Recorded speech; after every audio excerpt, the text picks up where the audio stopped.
Barrister Asaduzzaman Fuad, প্রধান উপদেষ্টা আজকে স্বাধীনতা পদক অনুষ্ঠানে বলেছেন, মুক্তিযুদ্ধের চেতনা থেকে বিচ্যুতির ফলেই দেশ ফ্যাসিস্টদের কবলে পড়েছিল। মুক্তিযুদ্ধের চেতনা ভুল দিকে যাওয়ায় দেশে মানবাধিকার ও সাম্য প্রতিষ্ঠা করা যায় নাই। এখন মুক্তিযুদ্ধের লক্ষ্য উদ্দেশ্য ব্যর্থ কখন হলো? আমাদের অনেকগুলো রাজনৈতিক পট পরিবর্তন হয়েছে ৭১-এর পরে, বিশেষ করে গত ১৬ বছরের যে ফ্যাসিজম বা ফ্যাসিস্ট শাসন সেটি নিয়ে আমরা কথা বলছি। সেই সরকারের পতন হয়েছে গণ অভ্যুত্থানের মধ্য দিয়ে। ফলে মুক্তিযুদ্ধের চেতনা নিয়ে আমরা বিগত সরকারকে বহু কথা বলতে শুনেছি। মোটা দাগে অনেকে বলেন যে তারা মুক্তিযুদ্ধের চেতনা নিয়ে ব্যবসা করেছে, মুক্তিযুদ্ধের চেতনা নামে যত রকমের অপকর্ম সব কিছু করেছে। মুক্তিযুদ্ধের চেতনার ধারে কাছে তারা ছিল না, কিন্তু মুক্তিযুদ্ধের ধ্বজাধারী সেজে গিয়েছিল। ফলে প্রধানমন্ত্রী যেটি বলছেন যে মুক্তিযুদ্ধের চেতনা থেকে সরে যাওয়া বা বিচ্যুত হওয়া বা ভুল দিকে যাওয়ার কারণে, এই ভুলটা আমরা কখন গেলাম? গত ১৬ বছরেই নাকি আরও আগে? ধন্যবাদ আপনাকে। প্রথম কথা হচ্ছে যে আমার বাবা মুক্তিযোদ্ধা ছিলেন। আজকের এরকম একটা ঐতিহাসিক দিনে আমি শুরুতেই এই বিশাল মুক্তির লড়াইতে যারা শহীদ হয়েছেন তাদেরকে শ্রদ্ধার সাথে স্মরণ করছি, তাদের জন্য দোয়া, রুহের মাগফিরাত কামনা করছি।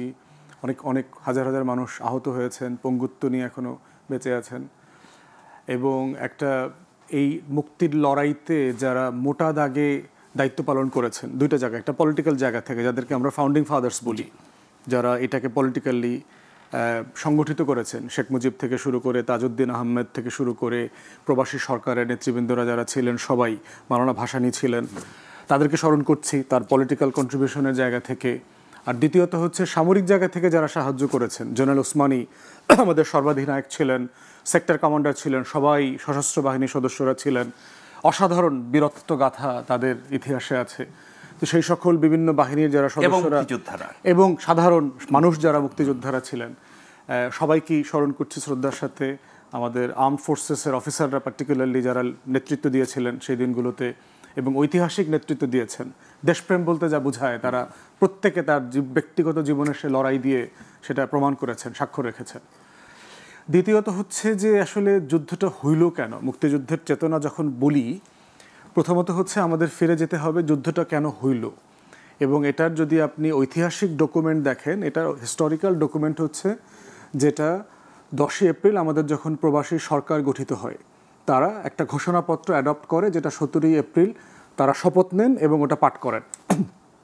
সেখানে মোটা দাগে 3টা জিনিস ছিল।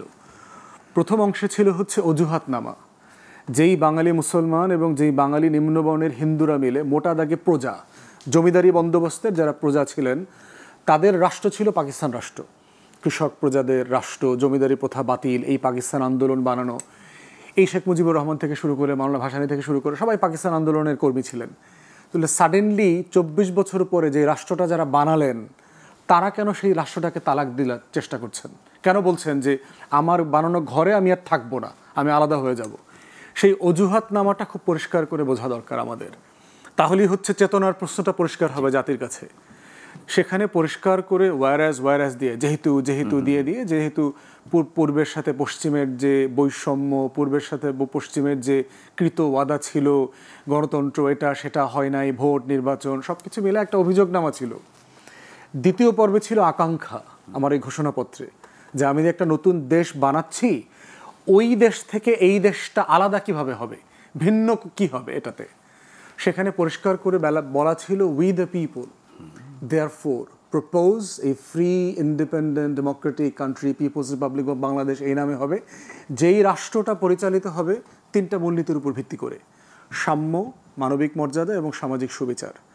তাহলে আমরা যখন বারবার ৭১-এর লড়াই, মুক্তিযুদ্ধের লড়াই অথবা আমার শত শত বছরের এই মাটির এই জমিনের যে আজাদির লড়াই ছিল, এই প্রত্যেকটা লড়াইকে যদি আপনি 2-3টা শব্দে সামারাইজ করতে চান, সেটার অঙ্গীকার ছিল যে আমি এমন একটা রাষ্ট্র চাই যে এই রাষ্ট্রে সাম্য থাকবে, মানবিক মর্যাদা থাকবে এবং ইনসাফ থাকবে। এখন এইটা হচ্ছে আমার নিক্তি। তাহলে 53 বছর ধরে এই দেশটা যারা শাসন করেছেন, শোষণ করেছেন, ফ্যাসিবাদ কায়েম করেছেন, তাদেরকে প্রত্যেককে তখন এই নিক্তির উপরে ভিত্তি করে চার্জশিট দিতে হবে যে তারা আসলে কি কি অপরাধে অভিযুক্ত।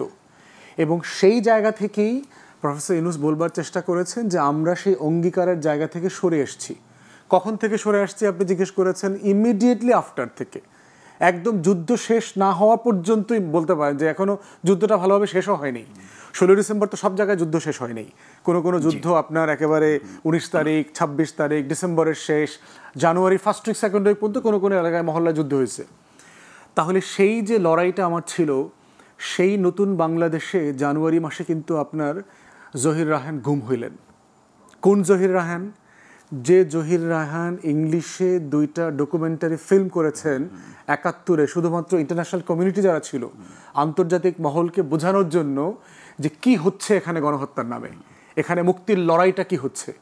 যেই ইংরেজি ফিল্মগুলো আপনার পশ্চিমের বিভিন্ন দেশে দেশে আপনার দেখানো হয়েছে, বিভিন্ন পার্লামেন্টে এগুলো দেখানো, সংসদ সদস্যদেরকে দেখিয়ে মতামত তৈরি করা হয়েছে।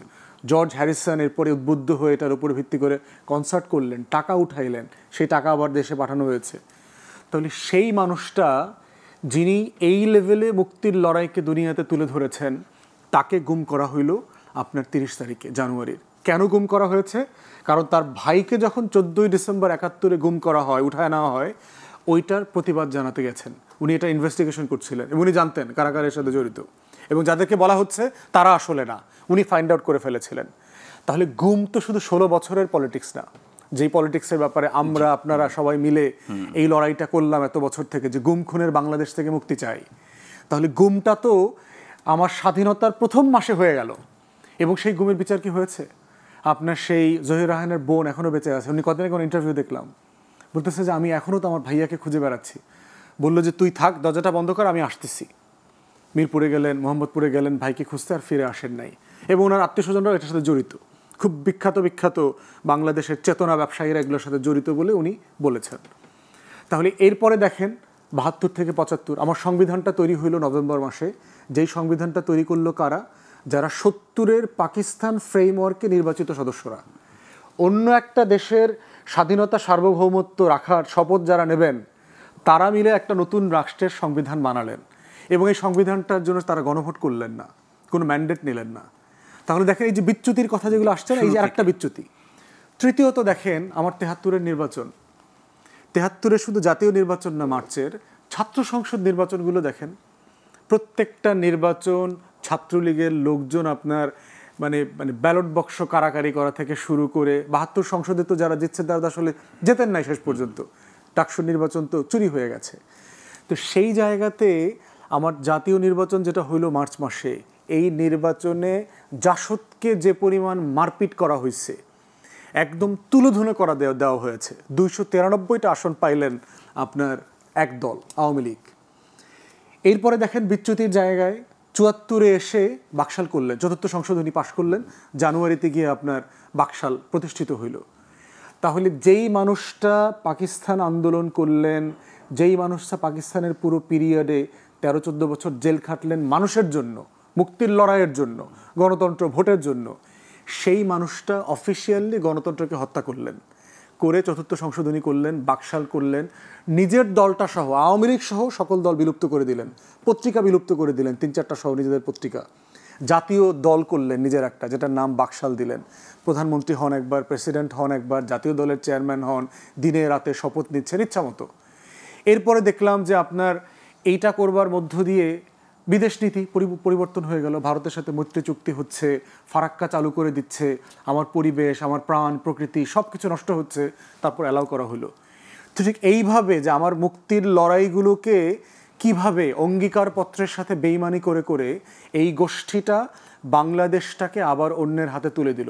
এরপরে দেখেন জাসদের 2 ভাগ, সশস্ত্র আন্দোলন, ভারতের হাইকমিশন অ্যাটাক করা, ডেপুটি হাইকমিশনারকে আপনার বন্দি করা, খুন খারাপি, এই চলতে চলতে কিন্তু জিয়াউর রহমান পর্যন্ত এসে এটা স্টেবল হয়েছে।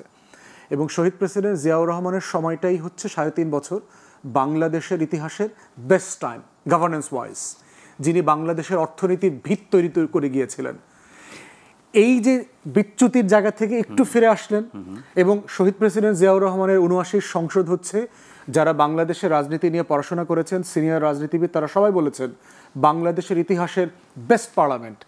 বাংলাদেশের রাজনীতিবিদদের থেকে বেস্ট পার্লামেন্টেরিয়ান খুঁজে খুঁজে ভিন্ন দল থেকে, আন্ডারগ্রাউন্ড থেকে কমরেড তোহাদের মতো লোকদেরকে উনি ফেরায় নিয়ে আসছেন, উঠায় নিয়ে এসে সংসদে নিয়ে আসছেন।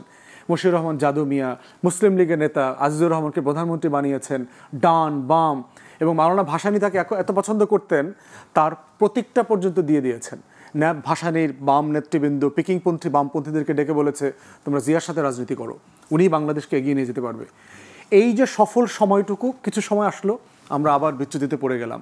প্রেসিডেন্ট শহীদ হইলেন, এরশাদ কুয়ের সাথে জড়িত ছিল, নতুন দল করলো, আবার ভারতের বি টিমের পলিটিক্স শুরু হলো আমাদের। অতএব এই যে বিচ্যুতির ইতিহাস কিন্তু শুধুমাত্র 16 বছরে না, আমাদের পরতে পরতে বিচ্যুতি আছে। এবং এই 71-এর মুক্তির লড়াইকে ধারণ করে আমার যে বিচ্যুতিগুলো হয়েছে সেগুলো যেহেতু আমি ভালোভাবে বোঝার চেষ্টা করি নাই, এই বিচ্যুতিগুলো বারবার হয়েছে। 90-এর স্বৈরাচার বিরোধী আন্দোলনের পরে দেখেন আপারা তখন, কিন্তু আমি একটু ইন্টারাপ্ট করি, 90-এর স্বৈরাচার বিরোধী আন্দোলনের পরে আমরা আবার একটা নতুন যাত্রা শুরু করলাম গণতন্ত্রের, সংসদীয় গণতন্ত্রে ফেরত গেলাম, এবং 91-এ খুব ভালো একটি নির্বাচন হলো, 96 একই রকমের একটি নির্বাচন হলো, পরের দুটি নির্বাচন নিয়ে আরও বিতর্ক করা যায়, কিন্তু পরপর 4টি নির্বাচন হলো মোটা দাগে বাংলাদেশের ইতিহাসে ভালো নির্বাচন, এবং এই 4টি সরকার পরপর আস্তে আস্তে খারাপের দিকে গেছে। ফলে 90-এর পরের যে উত্থানটা, আমি যদি প্রথম 10 বছর ধরি, 2টি সরকার, 2টি সংসদ, 2টি নির্বাচন, ওইটা তো একটা উত্থান ছিল। তারপরে আমরা আবার পড়তে শুরু করলাম 8-এর পর থেকে, 14 থেকে তো একেবারে যাচ্ছে তাই।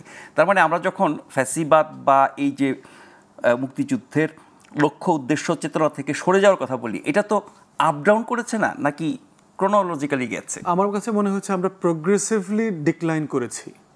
আমরা 71-এর পর থেকে একদম কন্টিনিউয়াসলি আপনার মানে লপসাইডে ছিলাম, মানে খালি পড়তেছিলাম, মাঝখানে অল্প অল্প করে একটু উঠছি। এবং শহীদ প্রেসিডেন্ট জিয়াউর রহমানের সময়টার কথা বললাম, সেটা একটি আবার 90-এর পরের কথা বলছি, আবার হচ্ছে আবার 91-তে আবার অল্প একটু উঠেছি, এরকম। কিন্তু প্রোগ্রেসিভলি কিন্তু আমরা পড়তেছিলাম। মানে আমার যে কারণে পাকিস্তান থেকে আলাদা হওয়া, এই যে মুক্তির লড়াই যে আকাঙ্ক্ষা ছিল, এবং এখানে দেখেন যে এই ইতিহাসের এই বাঁকগুলো আমাদের পরিষ্কার করে বোঝা দরকার, এই কারণে তা না হলে 2400 আবার এরকম একটা প্রোগ্রেসিভ ডিক্লাইনের দিকে যাবে।